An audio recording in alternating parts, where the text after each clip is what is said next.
நீலகிரி மாவட்டத்துக்கு சுற்றுலா வரும் பயணிகளை மகிழ்ச்சிப்படுத்துவதில் பெரும் பங்கு வகிப்பது உதகையில் அமைந்துள்ள அரசு தாவரவியல் பூங்காதான். பல்வேறு வகையான வண்ணங்களிலும் வடிவங்களிலும் இங்கு காட்சிப்படுத்தப்படும் மலர் வகைகள் சுற்றுலா பயணிகளின் எண்ணங்களை கொள்ளை கொள்கின்றன. அதிலும் மலர் கண்காட்சிகளின் போது அமைக்கப்படும் வடிவமைப்புகளும் லட்சக்கணக்கான மலர்களின் அணிவகுப்பு வரிசைகளும் பார்வையாளர்களை பரவசப்படுத்தும். உலக சுற்றுலா தினமான செப்டம்பர் 27 அரசு தாவரவியல் பூங்காவில் 2ஆம் கட்ட சீசனுக்கான மலர் கண்காட்சி தொடங்கியிருக்கிறது. இந்த கண்காட்சியினை மாவட்ட ஆட்சியர் லட்சுமி பவ்யா தண்ணீரு தொடங்கி வைத்து பார்வையிட்டார். இந்த மலர் கண்காட்சிக்காக 4 லட்சத்திற்கும் அதிகமான மலர் செடிகள் நடவு செய்யப்பட்டுள்ள நிலையில் தற்போது அவை பூத்து குலுங்குகின்றன.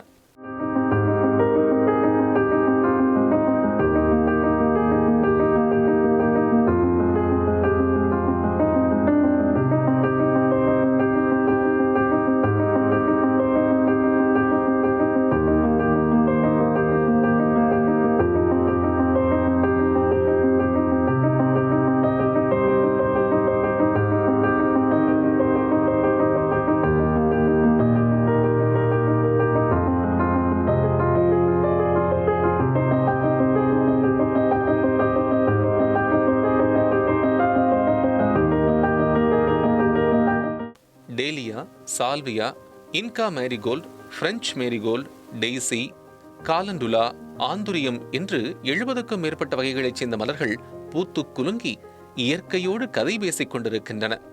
அதேபோல 25,000க்கும் மேற்பட்ட மலர் தொட்டிகளைக் கொண்டு பல்வேறு வடிவமைப்புகளையும் ஏற்படுத்தி அலங்காரம் செய்யப்பட்டுள்ளது. 10,000 மலர் தொட்டிகளில் பூத்து குலுங்கும் வண்ண மலர்கள் சுற்றுலா பயணிகளின் பார்வைக்காக மலர் மாடத்தில் காட்சிப்படுத்தப்பட்டுள்ளது.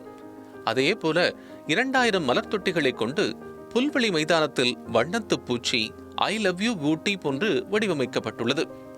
மேலும் குழந்தைகள் செல்போனிலேயே முடங்கிவிடாமல் வெளியே சென்று விளையாட வேண்டும் என்ற விழிப்புணர்வு ஏற்படுத்தும் வகையிலும் மலர் தொட்டிகளை கொண்டு கிரிக்கெட், பேட்மிண்டன் போன்ற வடிவமைப்புகளும் காட்சிப்படுத்தப்பட்டுள்ளன. 2வது சீசன் மலர் கண்காட்சி தொடங்கியதை தொடர்ந்து அதனை கண்டு ரசிக்க புதுமண தேனிலவு தம்பதிகள், காலாண்டு விடுமுறையை ஒட்டி பள்ளி மாணவர்களும், கேரளா, கர்நாடகா உள்ளிட்ட வெளிமாநிலங்கள் மற்றும் வெளிநாடுகளைச் சேர்ந்த சுற்றுலா பயணிகளும் உதகைக்கு வருகை புரிய துவங்கியுள்ளனர்.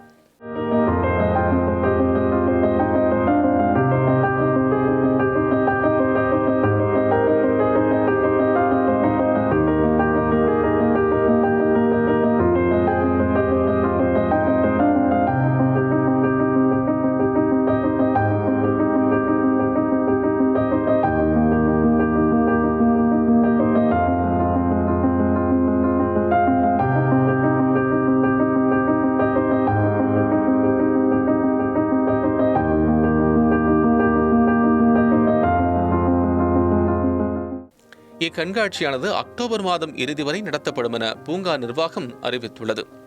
முதற்கட்ட சீசனை தவறவிட்டவர்களே, உங்களுக்காக 2வது சீசன் தயார். இயற்கையை அனுபவிக்க நீங்கள் தயாரா?